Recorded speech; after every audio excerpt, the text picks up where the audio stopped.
Tu prends un cahier, un stylo, les rideaux vont s'ouvrir, tu regardes une fois, ou deux fois, voire trois fois, puis tu refais toi-même l'exercice. Antilles, Guyane, juin 2016. Exercice 3. Partie A. On considère la fonction f définie pour tout réel x par f de x est égal à x exponentielle de 1 moins x au carré. Première question. Calculer la limite de la fonction f en plus l'infini. Indication.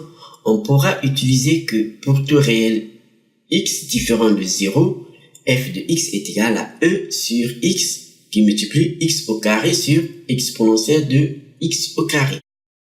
On admettra que la limite de la fonction f en moins l'infini est égale à 0.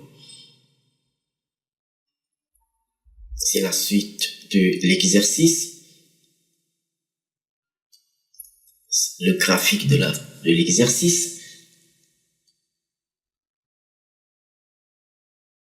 Nous allons corriger l'exercice 3, Antilles, Guyane, juin 2016. Alors, on nous dit, dans la partie A, on considère la fonction f définie pour tout réel x par f de x est égal à x exponentielle de 1 moins x au carré. La première question, calculer la limite de la fonction f en plus l'infini. Nous avons comme indication, on nous dit qu'on pourra utiliser le fait que pour tout réel x différent de 0, f de x est égal à e sur x qui multiplie x au carré sur exponentielle de x au carré. Et on nous dit, on admettra que la limite de la fonction f en plus l'infini est égale à 0. Alors on nous demande de calculer la limite de f en plus l'infini. Nous avons donc la limite quand x tend vers plus l'infini de f de x, c'est égal à la limite quand x tend vers plus l'infini de x exponentielle de 1 moins x au carré. On a remplacé f de x par son expression. Alors on va utiliser directement l'indication. Donc d'après l'indication, f de x est égal à e sur x qui multiplie x au carré sur exponentielle de x au carré. Donc on va remplacer ce qui nous donne la limite quand x tend vers plus l'infini de f de x, c'est donc la limite quand x tend vers plus l'infini de x exponentielle de 1 moins x au carré. En utilisant l'indication, nous obtenons donc la limite quand x tend vers plus l'infini de e sur x qui multiplie x au carré sur exponentielle de x au carré. Alors on va calculer la limite quand x tend vers plus l'infini de e sur x, puis la limite quand x tend vers plus l'infini de x au carré sur exponentielle de x au carré. Donc ceci nous donne bien la limite quand x tend vers plus l'infini de e sur x qui multiplie la limite quand x tend vers plus l'infini de x au carré sur exponentielle de x au carré. Alors on va calculer ces limites. On sait que comme x tend vers plus l'infini, il est évident que e sur x va tendre vers 0. Parce que x tend vers plus l'infini, e étant un nombre, une constante, donc un nombre sur un nombre très grand, ça tend vers 0. Donc on conclut directement que la limite quand x tend vers plus l'infini de e sur x, c'est égal à e sur l'infini, un nombre très grand, et ceci est égal à 0. Alors on va faire la même chose pour la limite quand x tend vers plus l'infini de x au carré sur exponentielle de x au carré. Alors quand x va tendre vers plus l'infini, puisque x tend vers plus l'infini, il est évident que x au carré tend vers plus l'infini, et aussi exponentielle de x au carré tend vers plus l'infini, c'est évident. Donc si on remplace, qu'est-ce qu'on obtient? On a la limite quand x tend vers plus l'infini de x au carré sur exponentielle de x au carré nous donne l'infini sur l'infini, c'est-à-dire plus l'infini sur plus l'infini. On a donc une forme indéterminée.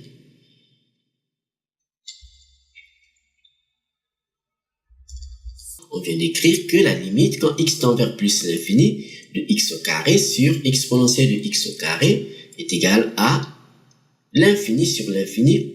C'est une forme indéterminée. Alors pour lever la forme indéterminée, on va utiliser le théorème de croissance comparée. Le théorème de croissance comparée nous dit que la limite quand x tend vers moins l'infini de x exponentielle de x est égale à 0. Mais ici, nous avons la limite quand x tend vers plus l'infini. Donc, quand x tend vers plus l'infini, nous sommes ici. La limite quand x tend vers plus l'infini de x sur exponentielle de x est égal à 0. Ce qui montre que la fonction polynôme ne croît pas plus vite que la fonction exponentielle. Donc, la fonction exponentielle croît plus vite que la fonction polynôme. Donc, alors, d'après donc le théorème de croissance comparée, on va prendre cette limite. Nous avons la limite quand x tend vers plus l'infini de x sur exponentielle de x est égal à 0. C'est cette forme qui correspond à notre limite ici. Alors, étant donné ici, nous avons les carrés. Donc, la limite quand x tend vers plus l'infini de x carré sur exponentielle de x au carré, c'est bien la limite quand x tend vers plus l'infini de x sur exponentielle de x qui multiplie x sur exponentielle de x. On a donc la limite quand x tend vers plus l'infini de x sur exponentielle de x qui multiplie la limite quand x tend vers plus l'infini de x sur exponentielle de x. Et donc, d'après le théorème de croissance comparée, cette limite elle est égale à 0. Donc, on a 0 qui multiplie 0 qui est égal à 0. Alors, en conclusion, comme on connaît tous les résultats, on peut donc remplacer la limite quand x tend vers plus l'infini de f de x. On a utilisé l'indication, c'est la limite quand x tend vers plus l'infini de e sur x qui multiplie x au carré sur e sur exponentielle de x au carré. Alors, ce qui nous fait bien la limite quand x tend vers plus l'infini de e sur x qui multiplie la limite quand x tend vers plus l'infini de x au carré sur exponentielle de x au carré. Ce qui donne bien la limite, alors on fait ce qui donne la limite quand x tend vers plus l'infini de e sur x qui multiplie la limite quand x tend vers plus l'infini de x sur exponentielle de x multiplié par la limite quand x tend vers plus l'infini de x sur exponentielle de x. On a calculé, on a donc 0 fois 0 fois 0. Donc on trouve que c'est 0 fois 0 fois 0 qui est égal à 0. Ce qui montre bien que la droite d'équation y est égale à 0 est une asymptote horizontale à la courbe de la fonction f. Deuxième question, on admet que f est dérivable sur R et on note f' sa dérivée. La question, démontrer que pour tout réel x, f' de x est égal à 1 moins 2x au carré, le tout facteur de exponentielle de 1 moins x au carré. Alors donc on nous demande de dériver, donc de calculer la dérivée de la fonction f. Par définition, nous avons notre fonction f qui est définie par, on a f de x est égal à x exponentielle de 1 moins x au carré. Alors la dérivée, on va donc dériver notre fonction f. Ici, nous avons un produit. Donc ici, x représente un monôme, c'est la fonction polynôme. Et ici, nous avons la fonction exponentielle. Donc, on a la dérivée d'un produit. On sait que la dérivée d'un produit, c'est la dérivée de la première fonction multipliée par la seconde fonction plus la première fonction multipliée par la dérivée de la seconde fonction. On a donc f' de x est égal à la dérivée de x qui multiplie exponentielle de 1 moins x au carré plus cette fois-ci x qui multiplie la dérivée de exponentielle de 1 moins x au carré. Alors, la dérivée de x, on sait que c'est 1, c'est facile. Par contre, la dérivée de exponentielle de 1 moins x au carré, on va utiliser la formule. Comme c'est une dérivée composée, un rappel de cours. Alors, la dérivée de la fonction composée exponentielle de u de x, c'est bien u' de x qui multiplie exponentielle de u de x. Donc, u de x pour nous, c'est 1 moins x au carré. Donc, la dérivée ici va nous donner la dérivée de 1 moins x au carré qui multiplie exponentielle de 1 moins x au carré. Donc, on remplace, sachant que la dérivée de x c'est 1, nous obtenons donc 1 qui multiplie exponentielle de 1 moins x carré plus x qui multiplie donc 1 moins x au carré, sa dérivée multipliée par exponentielle de 1 moins x au carré. Alors, la dérivée de 1 moins x au carré, la dérivée de 1, c'est 0. La dérivée de x au carré, ça fait bien 2x. Donc, on aura 0 moins 2x, soit moins 2x. Donc, nous obtenons, alors ici, 1 qui multiplie exponentielle de 1 moins x au carré, ça fait bien exponentielle de 1 moins x au carré. Alors, plus, donc, x qui multiplie moins 2x, qui multiplie donc exponentielle de 1 moins x au carré. Nous avons exponentielle de 1 moins x au carré ici et ici aussi. Donc, on peut mettre exponentielle de 1 moins x au carré en facteur. Et ici, on a x qui multiplie moins 2x, ce qui nous donne bien moins 2x au carré. Donc, en mettant exponentielle de 1 moins x carré en facteur, nous obtenons exponentielle de 1 moins x au carré, facteur donc de 1 moins 2x au carré. Donc, on a bien l'expression 1 moins 2x au carré qui multiplie exponentielle de 1 moins x au carré.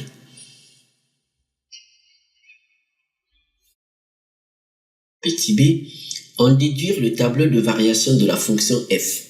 On nous demande d'en déduire le tableau de variation de la fonction f. Donc, on va se servir de la question précédente ou encore d'un résultat connu.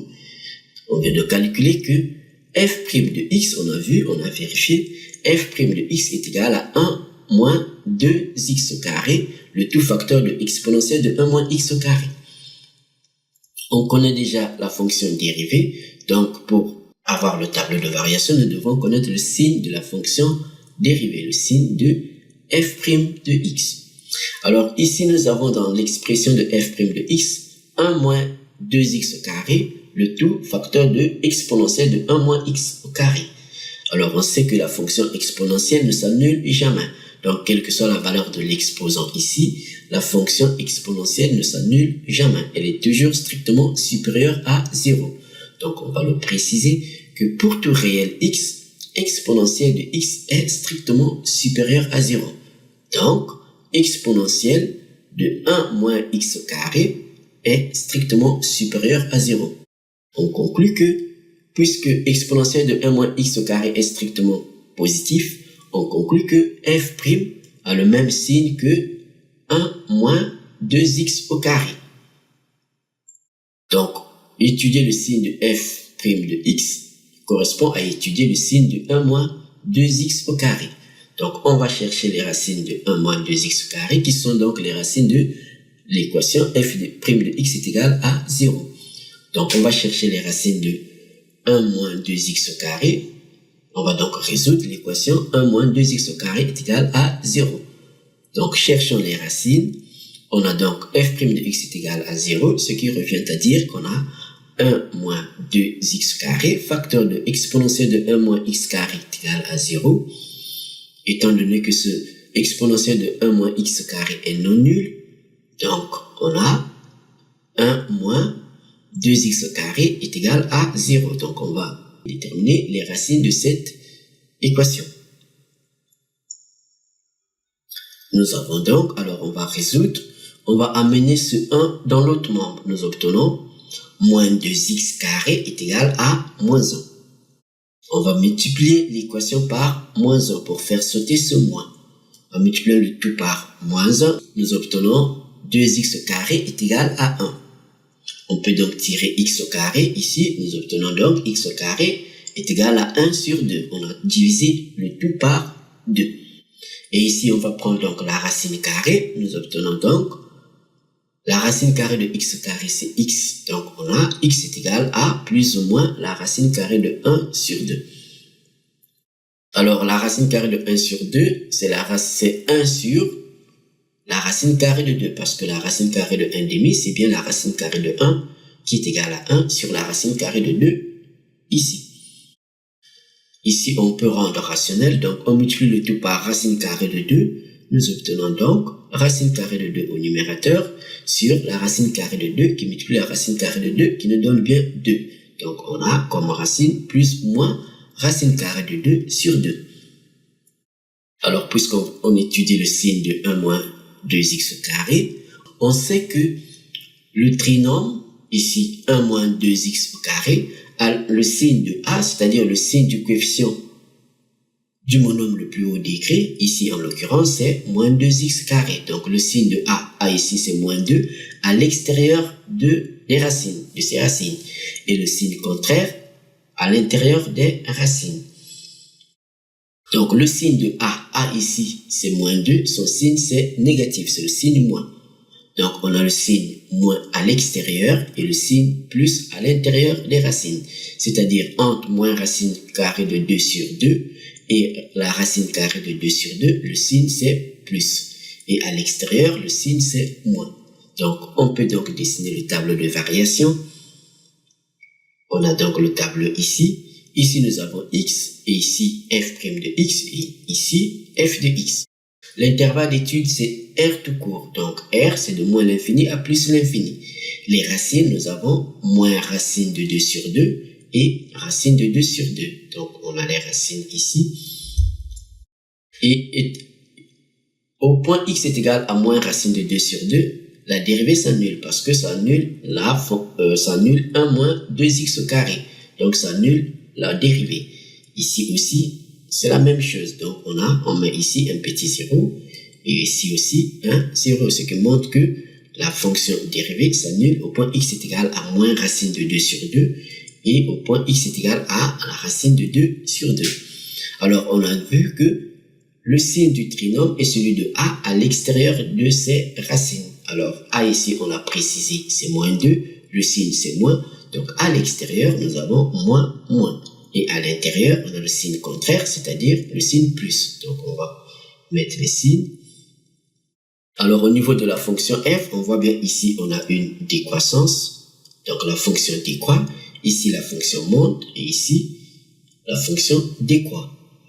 On a vu que la limite, quand x tend vers moins l'infini, alors on nous l'a précisé que cette limite est égale à 0. Et la limite à plus l'infini, on a calculé, on a trouvé aussi c'est 0. Donc, pour compléter le tableau de variation, nous devrons connaître les valeurs prises par f au point x est égal à moins racine de 2 sur 2 et au point x est égal à la racine de 2 sur 2. Donc, on sait que f de x est égal à x exponentielle de 1 moins x carré. Donc, on va calculer f de moins racine de 2 sur 2 et aussi f de racine de 2 sur 2. Donc, calculons f de moins racine de 2 sur 2. On remplace dans cette expression x par moins racine de 2 sur 2.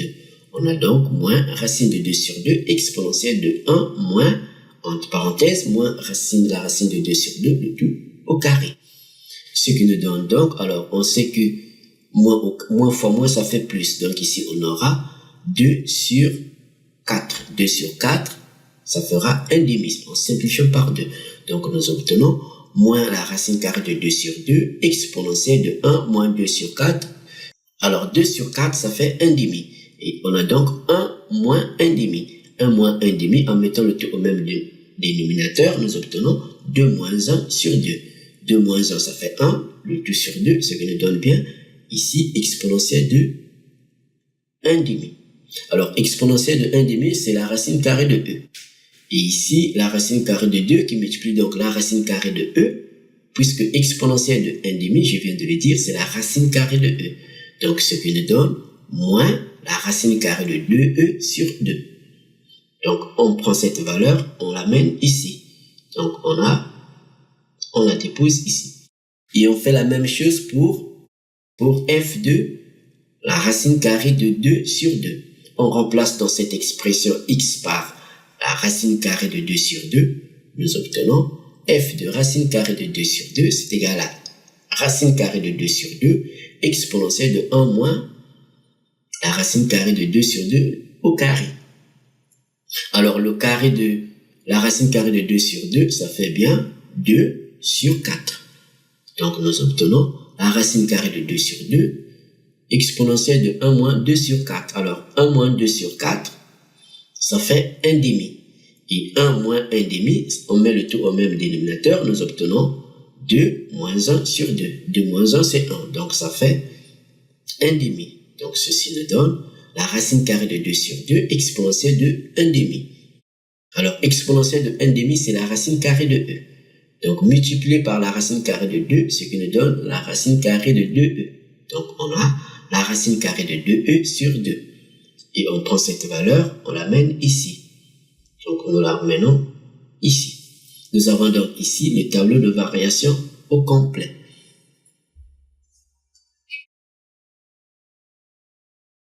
On vient de finir donc la première partie qui est la partie A. Nous allons faire maintenant la partie B. Donc, partie B. Alors, dans cette partie, on nous dit, on considère la fonction g définie pour tout réel x par g de x est égal à exponentielle de 1 moins x. On nous dit, sur le graphique ci-dessous, alors nous avons le graphique ici, on nous dit, on a tracé dans un repère les courbes représentatives de f et de g, les courbes cf et cg, les courbes représentatives des fonctions f et g. On nous dit, le but de cette partie est d'étudier la position relative de ces deux courbes. Alors la première question, on nous dit, après observation du graphique, quelle conjecture peut-on émettre? Alors quelle conjecture peut-on émettre? Alors, quand on regarde le graphique, on voit bien que, alors en rouge c'est la courbe de la fonction g, et en vert ici c'est la courbe de la fonction f. On voit bien que, quel que soit x appartenant à R, c'est-à-dire parcourant l'axe des abscisses, la courbe de la fonction g est au-dessus de la courbe de la fonction f. Donc c'est ce qu'on observe. Et au point x est égal à 1, on voit bien qu'il y a une confusion. Donc les deux courbes sont confondues. Donc on va écrire que, après observation du graphique, la courbe CF reste en dessous de la courbe CG. Sauf au point d'abscisse x est égal à 1, où nous avons CF et CG sont confondus. Deuxième question, on nous dit, justifier que pour tout réel x appartenant à l'intervalle ouvert à moins l'infini, fermé à 0, on a f de x est inférieur à g de x. Alors quand on regarde le graphique, donc de moins l'infini jusqu'à 0, nous sommes ici, de moins l'infini jusqu'à 0, bien qu'on ne voit pas la courbe CG sur cet intervalle, mais la courbe CG reste au-dessus de la courbe CF. Alors on nous demande de montrer que f de x est strictement inférieur à g de x. Donc il suffit de montrer que f de x est négatif, c'est-à-dire la courbe est en dessous de l'axe des abscisses, et g de x est au-dessus de l'axe des abscisses, c'est-à-dire de montrer que g de x est strictement supérieur à 0. Par contre, f de x est inférieur ou égal à 0. On voit bien que la courbe passe par 0. Donc, on va donc montrer que f de x est inférieur ou égal à 0 et g de x est strictement supérieur à 0. Et on conclut que f de x reste strictement inférieur à g de x. Donc la deuxième question, on nous dit de justifier que pour tout x appartenant à l'intervalle ouvert à moins l'infini, fermé à 0, on a f de x est inférieur à g de x. Donc nous avons par définition, pour tout réel x, f de x est égal à x exponentielle de 1 moins x au carré et g de x est égal à exponentielle de 1 moins x. Alors on sait que pour tout réel x, la fonction exponentielle ne s'annule jamais. Elle est strictement supérieure à 0. Donc on le précise que pour tout réel x, exponentielle de x est strictement supérieure à 0. Ce qui montre que directement g de x ici, on conclut que g de x qui est égal à exponentielle de 1 moins x est donc strictement supérieur à 0. Alors ici nous avons dans l'expression de f de x exponentielle de 1 moins x au carré. Cela montre que exponentielle de 1 moins x au carré est aussi strictement supérieur à 0. Pourquoi? Parce que c'est la fonction exponentielle qui ne s'annule jamais, qui reste strictement supérieure à 0. Alors dans l'expression de f de x, on a x qui multiplie exponentielle de 1 moins x au carré. Alors étant donné que x, on a pris x dans l'intervalle ouvert à moins l'infini, fermé à 0, cela montre que x est négatif, c'est-à-dire x est inférieur ou égal à 0. Alors ici nous avons x qui est inférieur ou égal à 0 et ici nous avons exponentielle de 1 moins x carré qui est strictement supérieur à 0. Donc le produit nous donne bien un nombre qui est négatif. Donc x exponentielle de 1 moins x carré est donc inférieur ou égal à 0. Ce qui revient à dire que notre fonction f, ici nous avons l'expression de f, donc notre fonction f est donc inférieure ou égale à 0.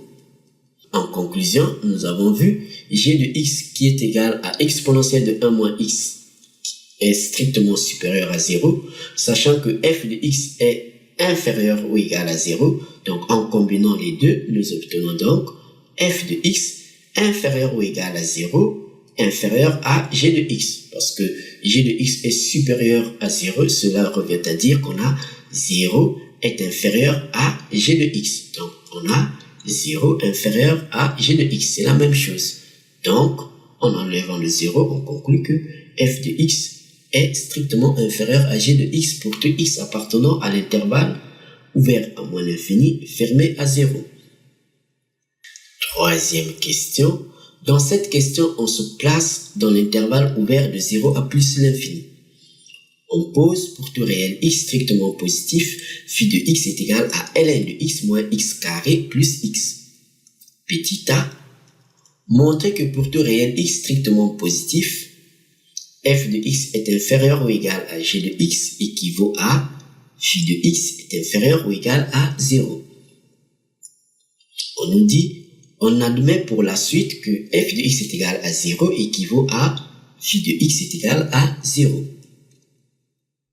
Alors, on nous demande de montrer que pour tout réel x, f de x est inférieur ou égal à g de x. Cela équivaut à montrer que phi de x est inférieur ou égal à 0. Alors, pour tout x strictement positif, nous avons f de x est inférieur ou égal à g de x. Alors, on veut aboutir à phi de x est inférieur ou égal à 0. Alors, ici, donc, on va remplacer f de x et g de x par leurs expressions. On connaît l'expression de f de x, c'est x exponentielle de 1 moins x au carré. Et l'expression de g de x, c'est exponentielle de 1 moins x. Donc, on remplace, ceci équivaut à x exponentielle de 1 moins x carré est inférieur ou égal à exponentielle de 1 moins x. Alors, ici, nous avons des exponentielles. Par contre, dans l'expression de phi de x, on n'a pas les exponentielles. On a la fonction ln. Donc, ici, on va utiliser le fait que la fonction ln est strictement croissante. Donc, en prenant l'image par la fonction ln, nous obtenons donc l'équivalence ln de x exponentielle de 1 moins x au carré est inférieur ou égal à ln de exponentielle de 1 moins x. Alors, on rappelle les propriétés de la fonction ln. On sait que ln de a multiplié par b, ln de a fois b, entre parenthèses, on n'a pas mis les parenthèses, mais c'est pas grave. Donc, ln de a fois b, c'est ln de a plus ln de b. De même, ln de a à la puissance n, c'est n ln de a. Donc, on applique ici. Ici, nous avons un produit x qui multiplie exponentielle de 1 moins x au carré. Donc, nous obtenons, alors, ln de exponentielle de 1 moins x, on applique donc ici, ln de a à la puissance n, ça fait n ln de a. N, c'est l'exposant. Donc, ici, c'est 1 moins x. Nous obtenons donc, on applique le produit ici. On a donc ln de x plus ln de exponentielle de 1 moins x carré inférieur ou égal à, alors, ça fait donc 1 moins x ln de e. On applique encore cette formule ici. Nous obtenons donc ln de x plus 1 moins x au carré ln de e, ceci est inférieur ou égal à 1 moins x ln de e. On sait que ln de e, c'est 1. Donc, ln de e, c'est 1. On va remplacer. Alors, on vient d'écrire que f de x est inférieur ou égal à g de x équivaut à ln de x plus, en parenthèse, 1 moins x au carré ln de e inférieur ou égal à 1 moins x ln de e. On rappelle que ln de e, c'est 1. Donc, on remplace, nous obtenons donc ln de x plus 1 moins x au carré inférieur ou égal à 1 moins x, puisque 1 moins x fois 1, c'est 1 moins x. 1 moins x au carré fois 1, c'est 1 moins x au carré. Puis, on amène le tout dans un seul membre, nous obtenons donc, on amène 1 moins x à gauche, nous obtenons donc ln de x plus 1 moins x carré moins 1 plus x est inférieur ou égal à 0. Sachant que ce qui change de membre change de signe. Alors ici, on fait les calculs. On a donc 1 moins 1, ça fait 0. Donc, il nous reste ln de x moins x au carré plus x. Nous obtenons donc ln de x moins x carré plus x inférieur ou égal à 0. Ceci n'est rien d'autre que l'expression de phi de x. Donc, on a bien phi de x est inférieur ou égal à 0. Petit b. On admet que la fonction phi est dérivable sur l'intervalle ouvert de 0 à plus l'infini. On nous dit dresser le tableau de variation de la fonction phi. Les limites en 0 et en plus l'infini ne sont pas attendues. Donc, on nous demande de dresser le tableau de variation de la fonction phi. On nous a précisé que la fonction phi est dérivable. Donc, on peut directement dériver notre fonction phi. Par définition, nous avons donc la fonction phi qui est définie par, pour x strictement positif, phi de x est égal à ln de x moins x carré plus x. Donc, la fonction phi étant dérivable sur l'intervalle ouvert de 0 à plus l'infini, on a donc phi prime de x, on sait que la dérivée de la fonction ln de x nous donne 1 sur x. La dérivée de x carré, ça fait 2x, la dérivée de x, ça fait 1. Donc, on a phi prime de x, ça fait 1 sur x moins 2x plus 1. En mettant le tout au même dénominateur, nous obtenons donc 1 moins 2x carré plus x. On a multiplié moins 2x par x, donc divisé par x, plus 1 qui multiplie x divisé par x. Nous avons donc le même dénominateur, c'est x. On a donc 1 moins 2x carré plus x sur x. Donc, en ordonnant, nous obtenons donc moins 2x carré plus x plus 1 sur x. Nous avons donc ici l'expression de la fonction dérivée phi prime de x. On peut donc étudier son signe. Donc, le signe de la fonction dérivée. Alors, puisque l'intervalle d'étude c'est le 0 à plus l'infini, ici nous avons x. On voit bien que x est positif. On nous précise bien. Donc, puisque x est strictement positif, ce qui montre que phi prime de x qui est égal à moins 2x carré plus x plus 1 sur x a le même signe que le numérateur, c'est-à-dire a le même signe que moins 2x carré plus x plus 1. Donc, on va étudier le signe de moins 2x carré plus x plus 1 qui est le signe de phi prime de x. Donc, on va donc chercher les racines de moins 2x carré plus x plus 1. Pour avoir les racines, on va donc résoudre l'équation moins 2x carré plus x plus 1 est égal à 0. Alors, pour résoudre cette équation, on va utiliser le discriminant. On a donc delta est égal à b carré moins 4ac. Alors, a c'est le coefficient de x carré, b c'est le coefficient de x et c c'est la constante. Ce qui nous donne donc a c'est moins 2, b c'est 1, c c'est 1. Ce qui nous donne donc 1 au carré moins 4 qui multiplie moins 2 qui multiplie 1. On a donc 1 au carré c'est 1, moins fois moins ça fait plus, donc ça fait plus 8. On a 1 plus 8 qui est égal à 9, ce qui nous donne un carré parfait, donc c'est 3 au carré. Alors les racines sont donc, on va les appeler x1 et x2. On a donc x1 qui est égal à moins b moins racine carrée de delta sur 2a. On remplace b c'est 1, donc on a moins 1 moins la racine carrée de 9 sur 2 fois moins 2, puisque a c'est moins 2. Donc nous obtenons la racine carrée de 9, c'est 3. Donc on a moins 1 moins 3 sur moins 4, ce qui nous donne bien moins 4 sur moins 4. Ce qui nous donne bien 1. Donc, moins sur moins, c'est plus. 4 sur 4, c'est 1. On a bien 1. On fait la même chose pour x2. On vient de calculer x1. On a trouvé c'est 1. On fait la même chose pour x2. Donc, x2, c'est bien moins b. Cette fois-ci, c'est plus la racine carrée de delta sur 2a. Donc, ce qui nous donne moins 1 plus la racine carrée de 9 sur 2 qui multiplie moins 2. Ce qui nous donne moins 1 plus 3 sur moins 4. Moins 1 plus 3, ça fait 2. Donc, on a 2 sur moins 4. Ça fait donc plus sur moins, ça fait moins. 2 sur 4, on simplifie par 2, ce qui nous donne moins 1 demi. Alors, nous avons un trinôme. On va donc préciser encore que le signe du trinôme est celui de a du coefficient du monôme le plus haut décrit à l'extérieur de ses racines et du signe contraire de a à l'intérieur de ses racines. Donc, nous avons le trinôme. On va donc préciser que le trinôme, alors moins 2x carré plus x plus 1, strictement supérieur à 0, ceci équivaut à x appartenant à l'intervalle plus strictement supérieur à 0, c'est positif, donc x doit être à l'intérieur des racines. Puisque a ici c'est moins 2, son signe c'est moins, donc à l'extérieur de racine, c'est le signe contraire, c'est plus. Donc on a, ceci équivaut à dire, on a moins 1 demi strictement inférieur à x, strictement inférieur à 1. Alors on peut maintenant dresser le tableau de variation sans les limites aux bornes.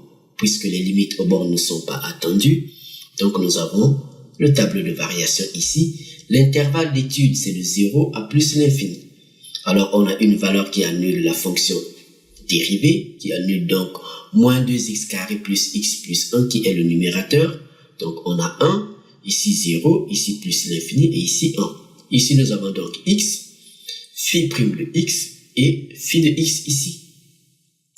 L'intervalle d'étude donc 0, ici on a 1 et ici plus l'infini. 1 qui est une valeur qui annule la fonction dérivée. Alors au point x est égal à 0, la fonction phi n'est pas définie. On va donc tracer ici. Et ici au point x est égal à 1, la dérivée s'annule. On met un petit 0 ici. Alors le signe de phi prime de x, on a vu que phi prime de x est strictement supérieur à 0, c'est-à-dire positif pour x entre les racines. Donc les racines c'est de moins 1 demi et 1. Moins 1 demi n'appartient pas à l'intervalle d'étude, donc moins 1 demi est à gauche de 0. Cette partie, on ne prend pas cette partie. Donc entre moins 1 demi et 1, c'est le signe positif. Donc ici entre 0 et 1, qui est dans la partie moins 1 demi et 1, donc ici on a le signe positif. Et à l'extérieur, c'est-à-dire au-delà de 1, c'est le signe négatif. Donc on a plus ici et moins ici. Donc ici, sur cet intervalle de 0 à 1, on a une croissance, puis de 1 à plus l'infini, on a une décroissance. Alors les limites quand x tend vers 0 et quand x tend vers plus l'infini ne sont pas attendues pour la fonction phi de x, et il ne reste à calculer la valeur prise par phi de x au point x est égal à 1. Donc on sait que phi de x est égal à ln de x plus x carré plus x. Donc au point x est égal à 1, on a phi de 1 est égal à, on remplace x par 1, on a ln de 1 plus 1 au carré plus 1. ln de 1, on sait que c'est 0. Donc ce qui nous donne 0 moins 1, 1 au carré c'est 1. Donc moins 1 plus 1. Moins 1 plus 1, ça fait bien 0. Donc on a, ceci est égal à 0. Donc on va mettre cette valeur ici, on la prend et on la dépose ici. Donc on a le tableau de variation qu'on nous a demandé. Alors on observe bien que la fonction phi, elle reste en dessous de 0. Donc elle est croissante de 0 à 1, atteint donc un maximum. Le maximum c'est phi de 1.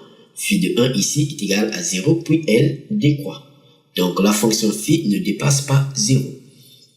En petit c, on nous dit en déduire que pour tout réel x strictement positif, phi de x est inférieur ou égal à 0. C'est très simple, quand on observe bien le tableau de variation, on voit bien que quel que soit x appartenant à l'intervalle de 0 à plus l'infini, la courbe, elle reste en dessous de 0. Donc phi de x est inférieur ou égal à 0. Donc on va préciser que d'après le tableau de variation, la fonction phi admet un maximum, comme on vient de le dire, au point x est égal à 1, puisqu'on a une croissance suivie d'une décroissance. Il y a un changement de signe au point x est égal à 1. On passe du signe plus au signe moins. Donc on a un maximum. Ce qui montre que pour tout réel, donc x appartenant à cet intervalle, pour tout réel x strictement positif, on a phi de x est inférieur ou égal à phi de 1. Or, phi de 1, on a trouvé c'est 0. Donc ceci revient à dire qu'on a phi de x est inférieur ou égal à 0.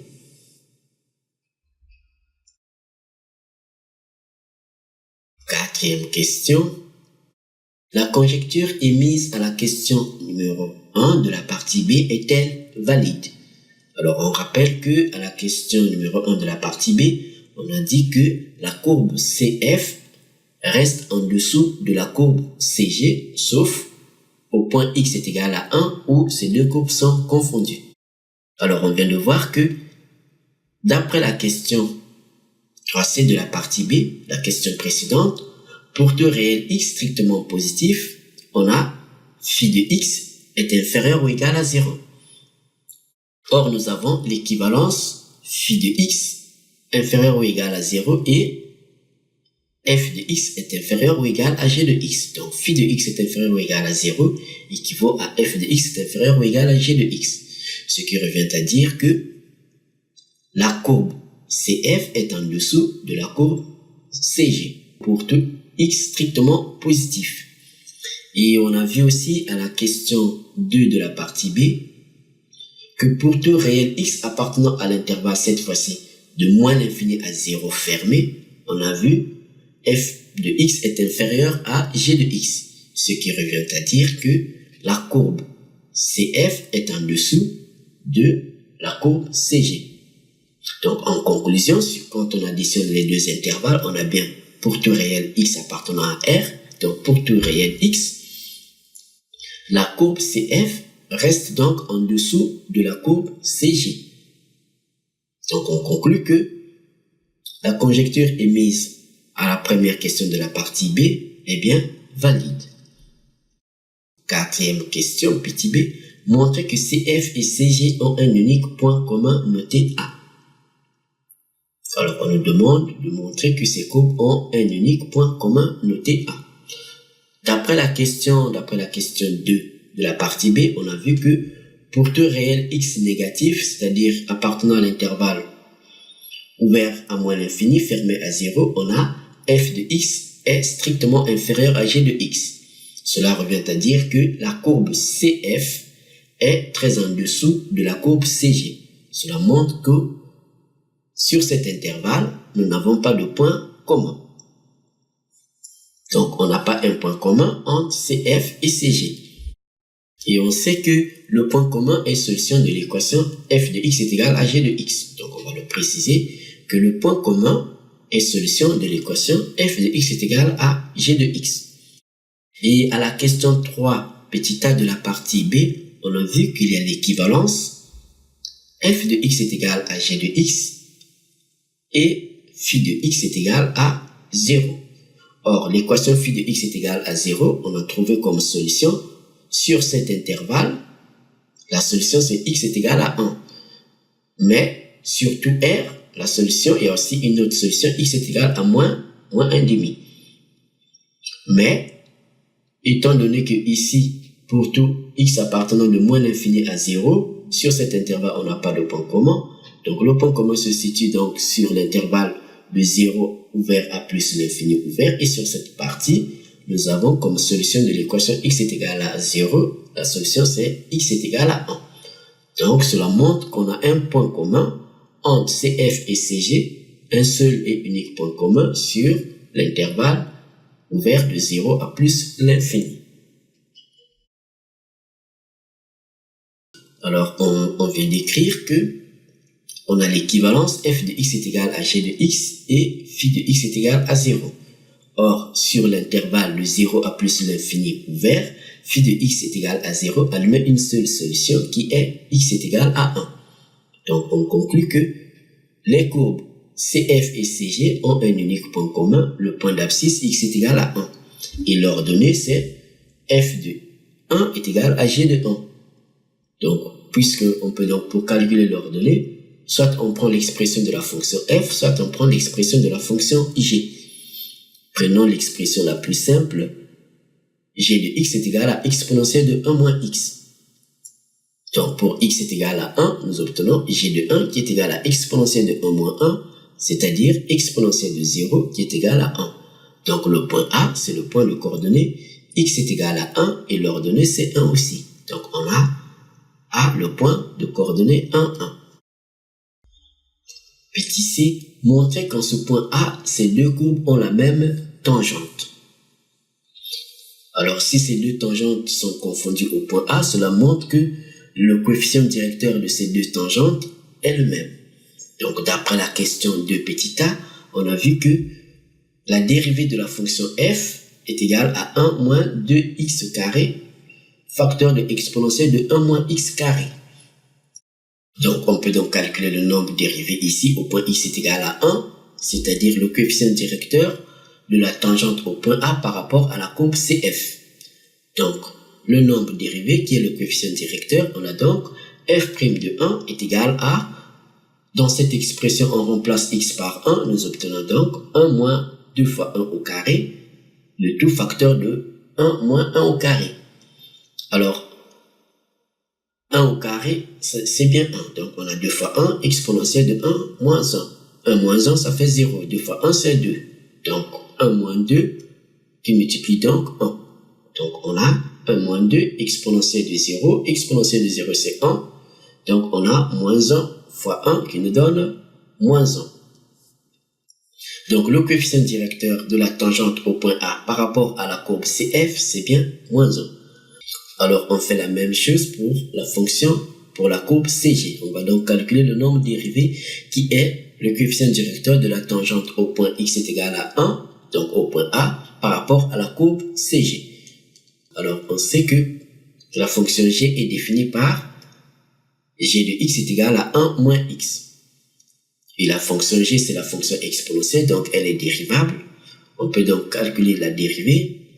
Alors, la dérivée ici, c'est la dérivée de la fonction composée. Donc, la fonction composée ici, c'est exponentielle de u de x. La dérivée, c'est u' de x qui multiplie exponentielle de u de x. Donc, on a g' de x, c'est la dérivée de 1 moins x qui multiplie exponentielle de 1 moins x. Alors, la dérivée de 1, c'est 0. La dérivée de x, c'est 1. Donc, on a moins 1, puisque 0 moins 1, ça fait moins 1. Donc, moins 1 qui multiplie exponentielle de 1 moins x. Ce qui nous donne moins exponentielle de 1 moins x. On connaît la fonction dérivée g' de x. On peut donc calculer le nombre dérivé qui est le coefficient directeur au point x est égal à 1. Donc, au point x est égal à 1, g' de x est égal à moins exponentielle de 1 moins 1. On remplace x par 1. Et nous obtenons donc moins exponentielle de 0. Exponentielle de 0, c'est 1. Donc, on a moins 1. On voit bien que on a le même coefficient directeur. F' de 1 est égal à G' de 1 qui est égal à moins 1. On conclut que les deux tangentes ont le même coefficient directeur au point x est égal à 1, c'est-à-dire au point A de coordonnées 1, 1. Alors, en ce point, donc, nous avons F' de 1 est égal à G' de 1 qui est égal à moins 1. Donc, on a le même coefficient directeur. On peut dire que ces deux tangentes sont donc parallèles. Alors, de plus, au point A, c'est le point commun des courbes CF et CG. Donc, on a l'ordonnée ici, c'est 1. Donc, F de 1 est égal à G de 1 est égal à 1. Ces courbes passent par le même point, le point A. Donc, on conclut directement que au point A, ces deux courbes ont la même tangente. Pourquoi? Parce que F de 1 est égal à G de 1. Et ceci est égal à 1. On a vu aussi que le nombre dérivé F' de 1 est égal à G' de 1 est égal à moins 1. Donc, les deux tangentes sont confondues. On trouve la même équation de la tangente.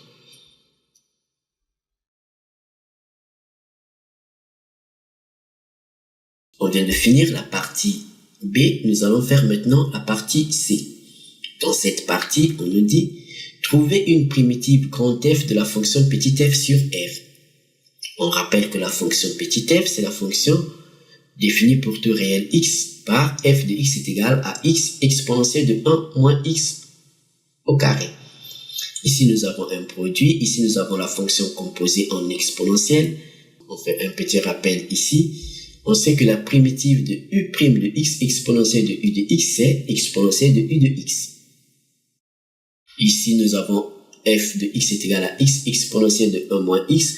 Donc, on va poser u de x est égal à 1 moins x au carré. Donc, posons u de x est égal à 1 moins x au carré. Et en dérivant, pour avoir cette forme, en dérivant u' de x, on a donc la dérivée de 1, c'est 0. La dérivée de x carré, c'est 2x. Donc, avec ce moins, ça fait moins 2x. Alors, ici, nous avons f de x est égal à x exponentielle de 1 moins x au carré. On a x ici. Ici, on a moins 2x. Donc, on va diviser par moins 2. En divisant par moins 2, on a donc u' de x sur moins 2 est égal à x. C'est-à-dire, x est égal à moins u' de x sur 2. Donc, à la place de x ici, on va remplacer par moins u' de x sur 2. tout en sachant que 1 moins x carré, c'est bien u de x. Donc, on a au final f' de x qui est égal à x exponentielle de 1 moins x carré, c'est bien moins 1 demi de u' de x exponentielle de u de x. Or, on sait que la primitive de u' de x exponentielle de u de x, c'est bien la fonction exponentielle de u de x. Donc, en multipliant par moins 1 demi, nous obtenons donc la primitive de la fonction f de x. Donc, on va le préciser qu'une primitive grand f de la fonction f sur r est donc grand f de x qui est égal à moins 1 demi exponentielle de u de x. On remplace u de x par son expression, ce qui nous donne donc moins 1 demi exponentielle de 1 moins x au carré. Deuxième question. En déduire la valeur de l'intégrale de 0 à 1 exponentielle de 1 moins x exponentielle de 1 moins x carré dx. Alors, on voit bien qu'ici, on a l'expression de g de x et ici, l'expression de f de x. Donc, on peut le préciser que l'intégrale de 0 à 1 exponentielle de 1 moins x exponentielle de 1 moins x carré dx, c'est bien l'intégrale de 0 à 1 g de x moins f de x dx. On connaît la primitive de la fonction f, il nous reste à calculer la primitive de la fonction g. Alors, soit g, une primitive de la fonction g de x est égale à exponentielle de 1 moins x. On a une fonction composée, c'est la fonction exponentielle de u de x. Et on rappelle que la primitive de u' de x exponentielle de u de x, c'est bien la fonction exponentielle de u de x. Donc, on va donc poser u de x est égal à 1 moins x. Donc, en posant u de x est égal à 1 moins x, puis en dérivant pour avoir cette forme, nous obtenons donc la dérivée de 1 c'est 0, la dérivée de x c'est 1. Donc, on a 0 moins 1 qui nous donne moins 1. Donc, on a u' de x est égal à moins 1. Alors, dans l'expression de g de x, on a g de x est égal à exponentielle de 1 moins x. Ici, on a un 1 qu'on ne voit pas. Donc, on va préciser que ici, c'est 1 qui multiplie exponentielle de 1 moins x. Alors, étant donné qu'ici, on a 1 et ici, u' de x est égal à moins 1, on va multiplier le tout par moins 1 pour avoir 1. Donc, nous obtenons moins u' de x est égal à 1, c'est-à-dire 1 est égal à moins u' de x. Donc, ce 1 est ici. Donc, à la place de ce 1, on va mettre moins u' de x. Et nous obtenons donc au final, g de x est égal à exponentielle de 1 moins x. C'est bien moins u' de x exponentielle de u de x. Et on sait que la primitive de u' de x exponentielle de u de x, c'est bien exponentielle de u de x. Donc, avec ce moins, donc la primitive, ça sera moins exponentielle de u de x. Donc, on va préciser que une primitive grand G de la fonction petit g sur r est bien grand G de x qui est égal à moins exponentielle de u de x. On remplace u de x par son expression, donc on obtient moins exponentielle de 1 moins x. On connaît les primitives, donc on peut calculer cette intégrale. Donc nous obtenons l'intégrale de 0 à 1 exponentielle de 1 moins x exponentielle de 1 moins x carré dx, qui est égal à l'intégrale de 0 à 1 g de x moins f de x dx, ce qui nous donne donc, on met entre crochets les primitives, donc les valeurs prises par les primitives au point x est égal à 1 moins les valeurs prises par les primitives au point x est égal à 0, c'est-à-dire on a grand g de x moins grand f de x entre crochets, et ici nous avons les bornes d'intégration. Donc on remplace grand g de x et grand f de x, nous obtenons moins exponentielle de 1 moins x moins, entre parenthèses, moins 1 demi exponentielle de 1 moins x carré qui est la primitive de f de x.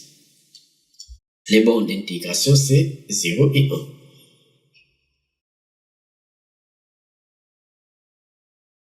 On vient d'écrire que l'intégrale de 0 à 1 exponentielle de 1 moins x exponentielle de 1 moins x carré dx, c'est bien entre crochets moins exponentielle de 1 moins x moins facteur de moins 1 demi exponentielle de 1 moins x carré, le tout entre crochets. Donc les bornes d'intégration c'est 0 et 1, ce qui nous donne donc la valeur prise par cette expression au point x est égal à 1 moins la valeur prise par donc la primitive au point x est égal à 0. Donc, au point x est égal à 1, cette primitive prend pour valeur, alors on remplace x par 1, ce qui nous donne x moins exponentielle de 1 moins 1, puisque x est égal à 1, moins facteur de moins 1 demi exponentielle de 1 moins x au carré. Donc, x au carré, c'est 1 au carré. Le tout donc moins quand x va prendre la valeur 0, c'est-à-dire moins exponentielle de 1 moins 0, moins facteur de moins 1 demi exponentielle de 1 moins 0 au carré. 1 moins 1, ça fait 0. 1 au carré, ça fait 0, ça fait 1. 1 moins 1, ça fait aussi 0. Donc ici, nous obtenons moins exponentielle de 0 plus 1 demi, moins fois moins, ça fait plus. Donc plus 1 demi exponentielle de 0. Moins, alors ici, on aura 1 moins 0, c'est 1. Donc exponentielle de 1, c'est e. Et ici aussi, 0 au carré, c'est 0. E à la puissance 1, c'est e. Donc ici, on obtient moins facteur de e à la puissance 1 plus 1 demi, moins fois moins, ça fait plus, donc plus 1 demi exponentielle de 1. Exponentielle de 1, c'est e tout court. Donc ce qui nous donne, ici donc on a 1, donc on a moins 1 plus 1 demi fois 1, moins, entre parenthèses, moins e plus 1 demi de e. On enlève les parenthèses pour bien faire les calculs, nous obtenons donc moins 1 plus 1 demi, ici.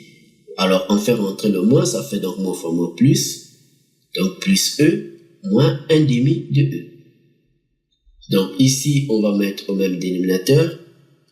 Moins 1 plus 1 demi, ça fait donc moins 1 fois 2, plus 1, ça fait donc moins 1 sur 2. Et ici, e moins 1 demi, on met le tout au même dénominateur. On a donc 2e moins e sur 2. Ça fait donc e sur 2. Donc, nous obtenons moins 1 demi plus 1 demi de e. Donc, on a le même dénominateur. Nous pouvons donc écrire que ceci est égal à e moins 1 sur 2. Troisième question. Interprétez graphiquement ce résultat. Le résultat qu'on vient de calculer, l'intégrale de 0 à 1, g de x moins f de x dx est égal à e moins 1 sur 2. Alors, ici, nous avons g de x moins f de x. On a vu que sur l'intervalle ouvert de 0 à plus l'infini, la fonction g de x est supérieure à la fonction f de x. Donc, la courbe CF est en dessous de la courbe CG. On voit bien que sur cet intervalle, donc sur l'intervalle de 0 à 1, g de x moins f de x est positif. Alors, on va préciser que puisque la fonction sur le signe intégral est positive sur l'intervalle de 0 à 1, donc cette intégrale n'est rien d'autre que l'aire en unité d'aire du domaine délimité par la courbe CG et CF. CF et CG, c'est pareil.